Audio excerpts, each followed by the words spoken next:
할렐루야. 하나님의 은혜가 이 시간 우리들 모두에게 임하기를 주의 이름으로 축원합니다. 오늘 말씀의 제목 한번 따라 하실까요? 십자가는 또 다른 십자가를 낳습니다. 아멘. 믿음 되길 바랍니다. 설교 듣기 전에 이런 생각을 한번 하시면 좋겠습니다. 믿음 생활하면서 내가 어떤 일을 하게 되면서 딱 느낌에 이건 내가 져야 될 십자가다라고 생각 든 적은 있는가? 그런 생각을 한번 하면 좋겠습니다. 제가 화성에서 목회할 때 그 교회가 95년도부터 자립교회가 됐습니다. 그동안 저희 교회도 어려울 때 여러 교회에서 선교 지원도 받고 그랬었는데 자립교회가 되면서 드디어 보내주신 목사님들한테 다 연락해서 목사님 그동안 고마웠습니다. 저희가 자립하게 돼서 이제 내년부터는 우리 교회를 선교 안 하셔도 됩니다. 다른 데에 도우셔도 됩니다. 이제 그렇게 했습니다.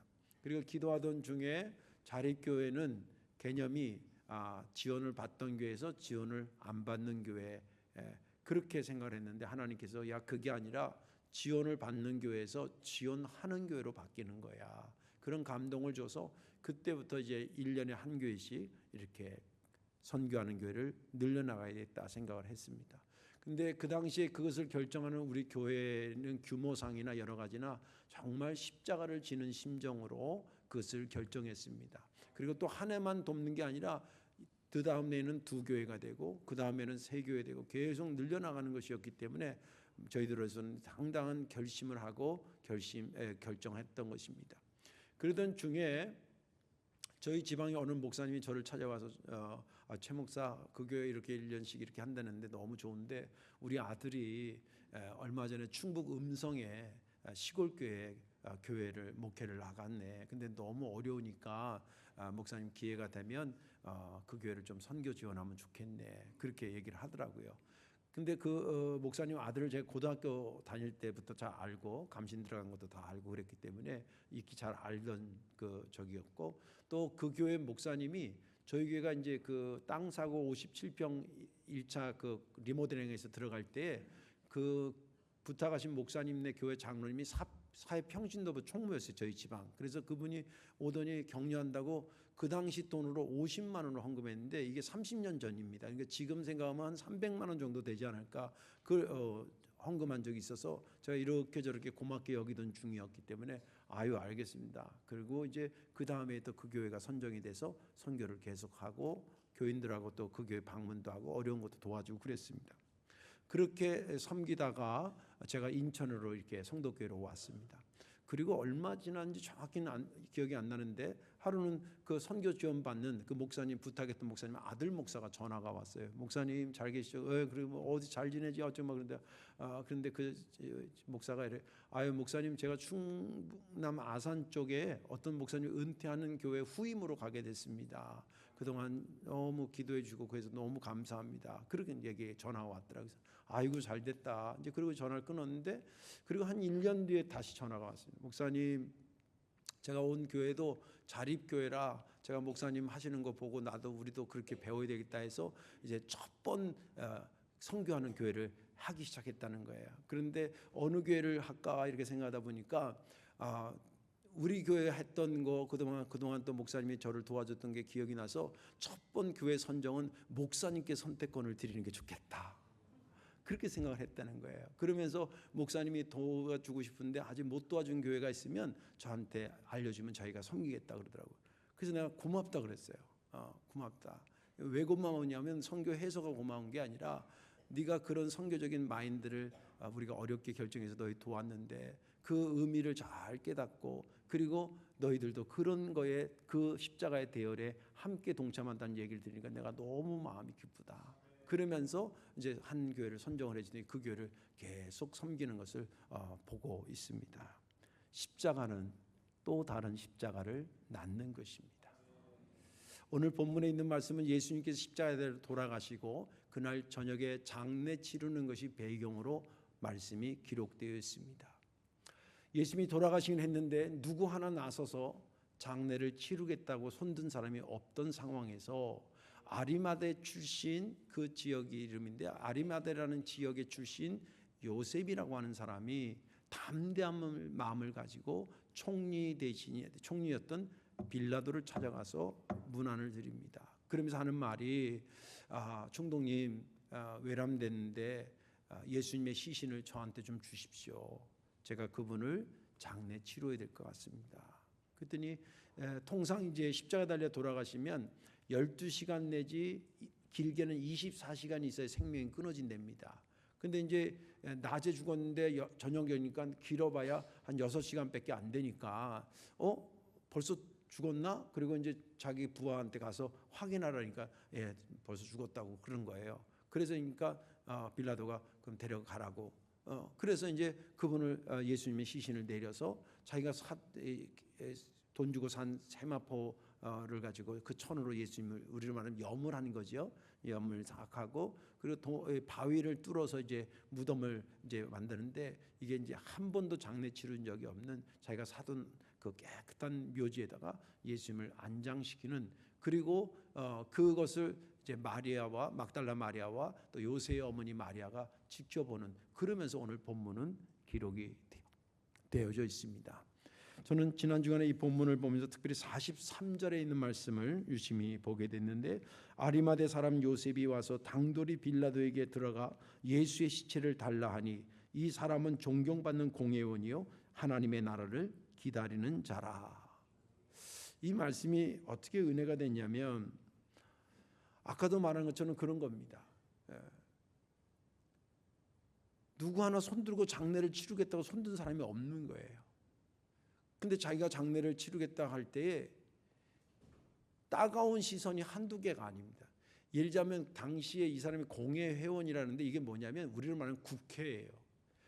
당시에 이스라엘에는 종교와 정치가 일치되어 있는 재정이 일치되어 있는 시대였기 때문에 그 대표격으로 한 70여 명이 모여있는 산헤드린이라고 하는 공회가 최고 의결기관이 있었습니다.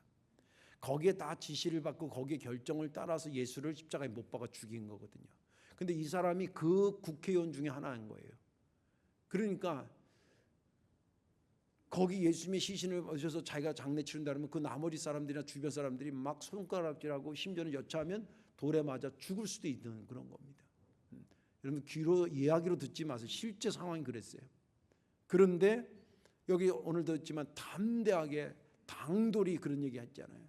아주 결심을 하고 가서 그걸 부탁했을 때에 죽을 각오를 가지고 한 거예요. 그걸 보면서 예수님이 십자가에 죽으시더니 그 십자가의 의미를 이어받는 아리마다 사람 요셉이 생기는구나. 이러면서 은혜가 됐습니다. 오늘 말씀에 은혜 받으시고 또 고난중간을 보내고 앞으로 인생을 살면서 나의 십자가를 만드셔야 됩니다. 그리고 나의 십자가를 감당하셔야 됩니다. 그래서 예수님의 십자가가 나의 십자가를 낫게 하는 그런 놀라운 역사가 여러분들 인생사가 되기를 주님의 이름으로 축원합니다. 먼저 우리가 살펴봐야 될 것은 뭐냐면 본문에서 말하는 것처럼 십자가가 십자가를 낳는다 그러는데 어떤 모습으로 무엇으로 그 십자가가 십자가를 낳는 것이 나타났느냐. 첫 번째는 아리마대 사람 요셉을 통해서 나타났습니다. 아리마대 요셉이 예수님의 시신을 모시고 그분을 장례 치렀다는 이야기는 사복음서에 다 나옵니다. 마태, 마가, 누가, 요한복음 다 나옵니다. 성경의 기사 중에 마태복음만 나오고 딴 데 안 나오는 것도 있고요. 마가복음에만 나오고 딴 데 안 나오는 것도 있고 누가복음에만 나오고 안 나오는 데 있고 어떤 경우는 2군데만 나오고 4군데서는 안 나오는 것도 있어요. 근데 4군데에서 다 나오는 것 중에 하나가 대표적인 게 오병이어의 기적이 나오고요. 그리고 아리마대 사람 요셉이 예수님의 시신을 인도받아서 장례 치렀다는 얘기가 사복음서에 다 나와요. 그만큼 그의 행동이 중요했고 그 의미가 깊다 그 뜻입니다. 그러다 보니까 마태, 마가, 누가, 요한복음에서 이 아리마대 요셉을 어떤 사람이라는 걸 간단하게 코멘트합니다. 마태복음에서는 그는 예수님의 제자라 이렇게 표현됩니다. 그래서 우리가 예수님의 제자 그러면 통상 12명의 제자를 1그룹으로 봅니다. 이 성서 배경사를 공부하면 한 3그룹 내지 4그룹이 있지 않았을까 봅니다. 그리고 또 성경이 누가복음 보면 70인의 제자라고 나옵니다. 70인. 그 그룹이 또 하나 있고요. 성경은 참 명시되지 않았지만 분위기로 이렇게 보면 여성들의 제자 그룹 같은 여성들의 그룹이 또 있었습니다. 아무튼 그래서 최소한 3 내지 4개의 그룹이 있었는데 그 중에 아마 이 사람은 70명의 제자 안에 포함된 사람이 아닌가라고 추측합니다. 아무튼 그거를 언급하지 않고는 예수님의 제자다라는 것은 정확히 마태복음에 언급하고 있습니다. 그리고 마가복음, 오늘 읽은 마가복음에서는 그는 존경받는 사람이고 공의의 의원이에요. 산헤드린의 의원이고 그리고 하나님의 나라를 기다리는 자다라고 아리마대 요셉을 소개하고 있습니다. 누가복음에서도 그는 선하고 의롭고 착하고 그리고 하나님의 나라를 기다리는 사람이다라고 표현하고 있고요. 요한복음에서는 그를 어떻게 표현하고 있냐면 예수님의 제자라는 표현이 또 있고 그리고 예수님의 제자라고 하는 것을 밝히기를 좀 꺼려했던 사람이다라고 명시하고 있습니다. 이것을 종합해 보면 아리마대 사람이라는 사람이 어떤 사람인지 대충 윤곽이 잡히는데 그의 직책, 사회적 직책은 산헤드린의 공회의원, 우리로 말하는 국회의원급에 있는 사람이고 재정적으로 넉넉한 사람이고 많이 아는 지식인층에 속한 사람입니다. 그리고 성품적으로 보면은 존경받는 사람이고 선한 사람이고 의로운 사람이라는 것을 알 수 있습니다. 그리고 신앙적으로는 예수님의 제자였고 숨겨놓은 제자였고 하나님의 나라를 기다리는 사람입니다. 종합적인 평가는 꽤 괜찮은 사람이다 라고 평가할 수가 있습니다. 그런데 이 꽤 괜찮은 아리마대 요셉에게도 불편한 것이 하나 있었습니다. 그것은 나는 예수님을 믿는 크리스찬이라고 말하기가 조금 불편한 것이 있었던 것입니다. 그것은 왜 그러냐면 당시에 지금 예루살렘과 유대인의 분위기가 또 산헤드린 자기가 속해 있는 그 국회라고 할 수 있는 산헤드린의 분위기가 예수를 잡아서 죽이는 분위기니까 거기는 막 갑자기 손들고 난 예수 믿는 사람이 말하기가 불편했던 거예요. 그걸 요한복음 19장 38절에는 이렇게 말하고 있습니다. 아리마대 사람 요셉은 예수의 제자이니 유대인이 두려워 그것을 숨기더니 자기가 크리스찬이라는 것을 밝히기를 숨기더니 이 일 후에 이것은 예수님이 죽은 이후에 빌라도에게 예수의 시체를 가져가기를 구하며 빌라도가 허락하는지라 이에 가서 예수님의 시체를 가져가니라.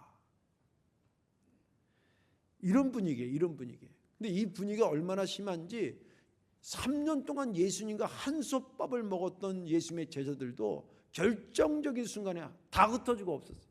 그 정도로 뭐 믿음 없다라기보다는 그 정도로 살벌한 분위기였다는 거예요. 그런 중에 예수님이 십자가 달려 죽으셨습니다.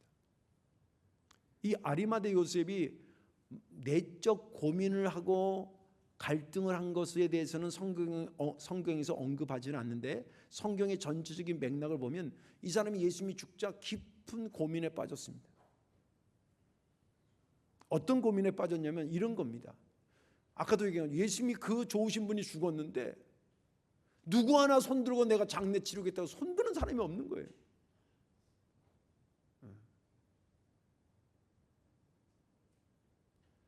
그런데 그렇다고 자기가 예수님은 저렇게 정말 좋으신 분이고 하나님의 나라를 완성하실 분으로 이렇게 보고 있는데 그분을 또 죽었는데 아무 장례 치르는 사람 손도 안 드는데 누가 알아서 하지 하고 외면하기에는 또 너무 마음이 불편한 거예요. 이해가 되시죠? 누가 좀 치고 나와서 해주면 좋겠는데 치고 나오는 사람도 없지. 그렇다고 자기가 아는 예수님이 모르는 분이 아니고 예수님의 제자라고 했으니까 뭔가 예수님하고 그 내적인 영적인 교류가 있었던 사람인데 그 선생님 그분이 죽었는데 자기가 외면하기도 그렇고 그러다가 용단을 내립니다. 내가 장례 치르다가 돌에 맞아 죽는 한이 있더라도 내가 치료해야지. 그런 결심을 하고 빌라도를 찾아갑니다. 오늘 읽은 43절의 그 상반절에 보면 이렇게 기록되어 있잖아요. 아리마대 사람 요셉이 와서 당돌이 빌라도에게 들어가 예수의 시체를 달라니. 당돌이 달려가 있다는 것은 뭐냐면 아주 굳은 결심을 가지고 용기를 내서 그리고 가서 내가 죽으면 죽겠다는 각오를 가지고 빌라도를 만났다는 거예요. 지금 이 얘기를 하는 게 뭐냐면 예수님의 십자가가 아리마대 요셉의 십자가로 지금 이어져 가는 것을 보라는 거예요. 아리마대 요셉이라고 자기 목숨에 대한 귀하고 소중한 걸 몰랐을까요? 알았을 겁니다.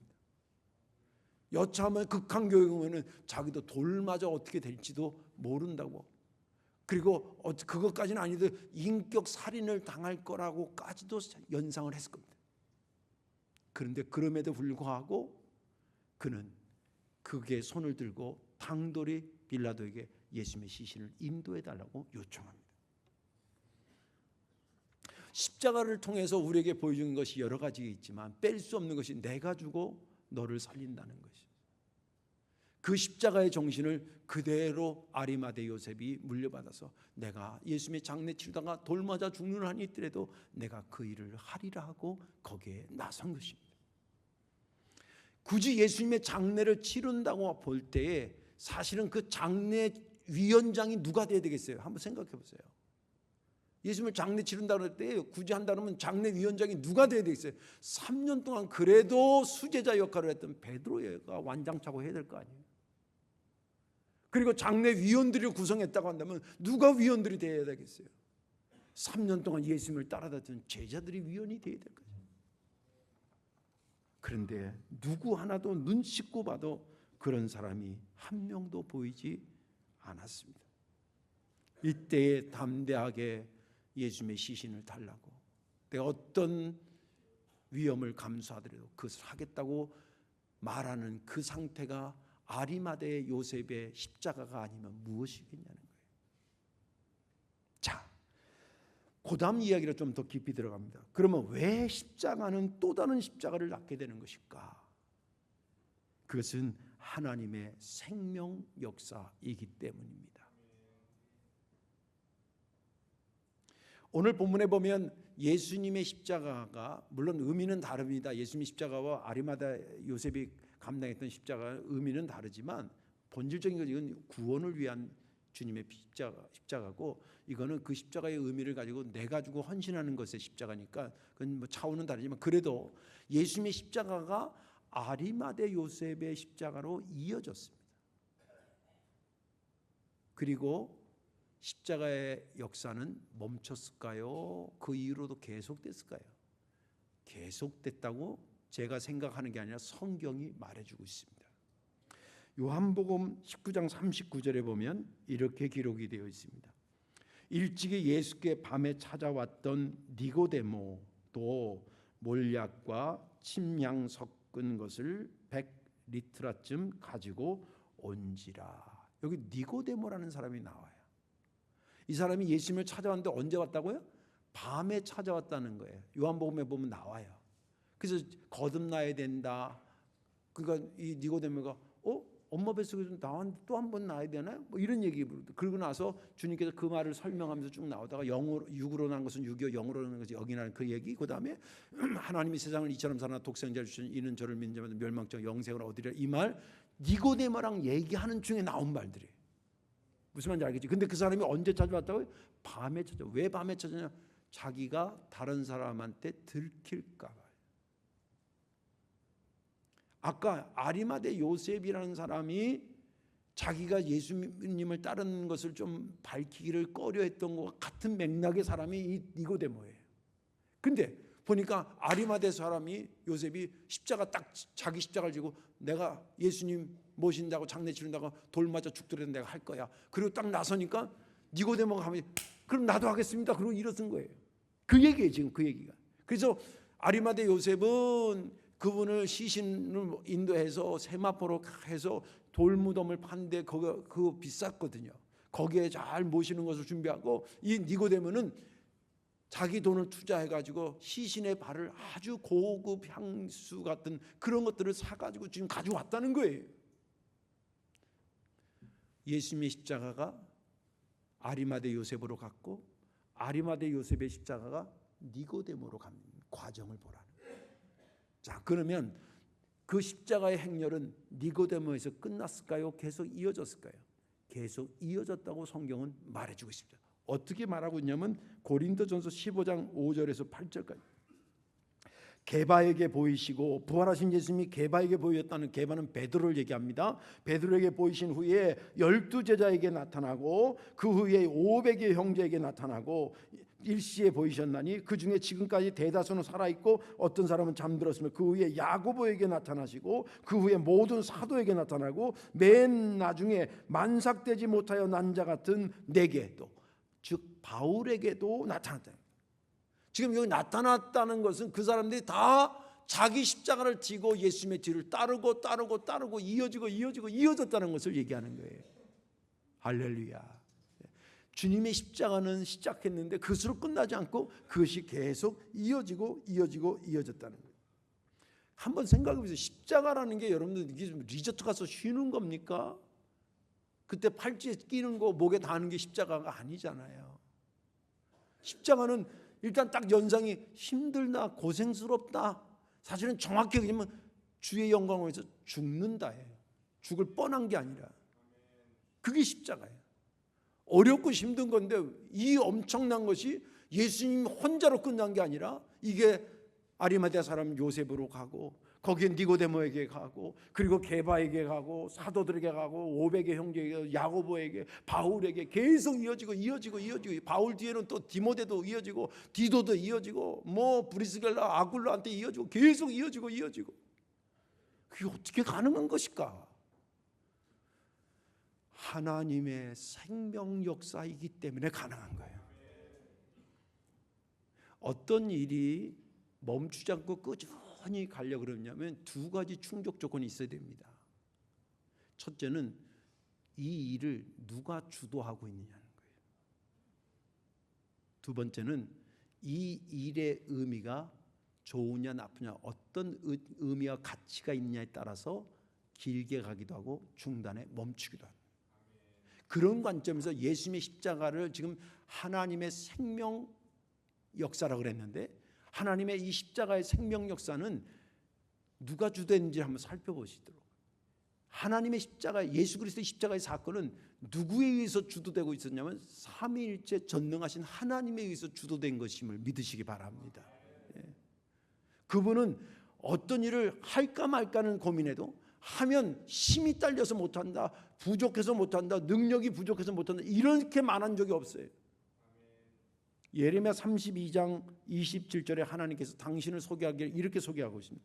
나는 여호와요 모든 육체의 하나님이라, 내게 할 수 없는 일이 있겠느냐. 예수님의 십자가에 대한 걸 계획을 누가 세운 거예요? 그것을 진행하시고 실행하신 것을 누가 하신 거예요? 그리고 그것을 완성하신 분이 누구예요? 삼위일체 하나님. 그러니 이건 멈출 수가 없는 거예요. 멈춰지지 않는 겁니다. 예를 들면 예수님께서, 하나님께서 천지창조를 하시고 남자와 여자를 만드셨어요. 그리고 뭐라고 하면 생육하고 번성해라 그랬어요. 땅에 충만하라 그랬습니다. 이 땅의 생명의 역사, 인간의 번성의 역사는 누가 주도하는 거냐면 하나님께서 하시는 겁니다. 그렇기 때문에 아담과 하와가 숫자적으로 2명이라고 예를 들어 보십시다. 근데 그것에 하나님이 주도하시니까 지금 인구가 유엔에서 발표한 걸 보니까 약 70억 인구가 된다. 우연이 아닙니다. 하나님이 주관하시면 멈추는 적이 없고 소멸되는 적이 없습니다. 그래서 알파와 오메가라는 것을 신학적으로 여러 가지 해석하는데, 알파와 오메가라는 얘기는 뭐냐면 하나님이 시작하면 누구도 오메가라고 끝났다고 말할 사람이 없다 이 말이에요. 끝낼 자가 없다는 거예요. 누가 끝내야 끝난다고요? 하나님이 끝내야 끝내는 거예요. 할렐루야. 그래서 알파와 오메가, 처음과 나중이라는 말을 그래서 하는 겁니다. 하나님이 주도하신 십자가의 역사였기 때문에 이 역사는 멈추지 않고 계속 이어질 수밖에 없다는 겁니다. 또 십자가가 그럼 갖고 있는 생명 역사가 갖고 있는 그 의미와 가치를 한번 생각해 보세요. 세상에 이것처럼 가치 있고 의미 있는 일이 어디 있냐 이거예요. 여러분들 이 43절을 보면, 다시 한번 보면, 아리마대 사람 요셉이 와서 당돌이 빌라도에게 들어가 예수의 시체를 달라 하니 이 사람은 존경받는 공회원이요 하나님의 나라를 기다리는 사람. 하나님의 나라라고 하는 것은 뭐냐면 독생자 예수 그리스도가 이 땅에 오셔서 죄에서 우리를 건지시고 그리고 그 은혜에 감사해서 하나님의 다스림을 받기 위해서 사모하는 자들이 모여있는 공동체가 하나님의 나라예요. 이 아리마대 요셉이 하나님의 나라를 기다리는데 보니까 누가 하는데 예수님이 어느 날 만나니까 그분 보니까 이분이 하나님의 나라를 완성할 분으로 보이는 거예요. 예수님이 불쌍해서 인간적으로 불쌍해서 그분 모셔서 장례 치른 게 아닙니다. 하나님의 나라는 저분으로 인해서 완성되는데 그 내가 그토록 기다렸던 하나님의 나라를 만드실 분이 죽었어요. 육신적으로. 그분을 위해서 내 모든 것을 투자하는데 뭐가 그렇게 아깝겠냐는 거예요. 그리고 투자하는 것이 뭐냐면 그의 십자가였던 것입니다. 그런데 제가 목회하면 부모가 자식 키우고 또 할머니 할아버지가 돼서 손주들 키우고 돌보고 이런 거 많이 보거든요. 세상 하지 말아야 될 짓 중에 하나가 부모가 애 사랑하고 막 할 때 아유 오도방정 떨고 있네 이런 말 하면 안 돼요. 우리가 볼 때 조금 진짜 좀 괜찮게 생긴 애가 있고 좀 거시기하게 생긴 애가 있긴 있어. 그러더라도 막 예뻐하면 예뻐하는 거예요. 그리고 걔가 필요하면 내 할아버지 눈빛을 보세요. 또 그 어머니의 눈빛을 보세요. 자기 생명까지도 드릴 마음이 있지. 아깝다고 뒤로 제낄 할아버지 할머니 어머니 아버지 없어요. 여러분 그것을 영적으로 한번 해석해 보세요. 이 땅에 와서 당신이 죽어서 하나님 나라를 만들기 위해서 오신 분이라는 거 그 영적인 믿음이 확 차니까 그분을 위해서 부끄러운 게 뭐가 부끄러운 거예요. 그분께 드리는 게 뭐가 아까운 거예요. 그래서 모든 걸 쏟아붓는 그 순간이 아리마대 요셉이 지은 십자가였다는 거예요. 그만큼 하나님의 나라의 중심되는 십자가는 의미와 가치가 이루 헤아릴 수 없어요. 여러분들 우리들의 심령 속에 다른 것 들어가 지식 들어가고 뭐 이런 것보다는 예수님의 십자가의 의미만 내 속에 살아 있어도요 넘어졌다가도 일어서는 역사 일어날 줄로 믿습니다. 예. 부족하더라도 새 힘 얻게 되는 역사 일어날 줄을 믿습니다.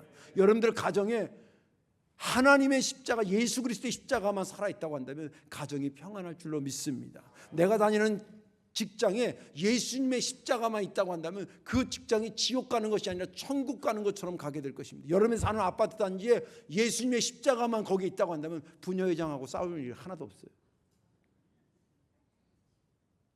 저 국회에 정치하는 것들에게 예수님의 십자가 거긴 다 갈 것도 없어. 조금만 가도 국민들이 그렇게 스트레스 받게 살아요. 집단 스트레스라는 말 사회적 용어 아세요? 내가 어떤 일 때문에 스트레스 개인적으로 받을 수 있는데 저것들이 잘못해가지고 국민 전체가 내일 성실하게 하는 사람들이 스트레스 받아. 거기에 예수님의 십자가 피 한 방울만 떨겨 있어도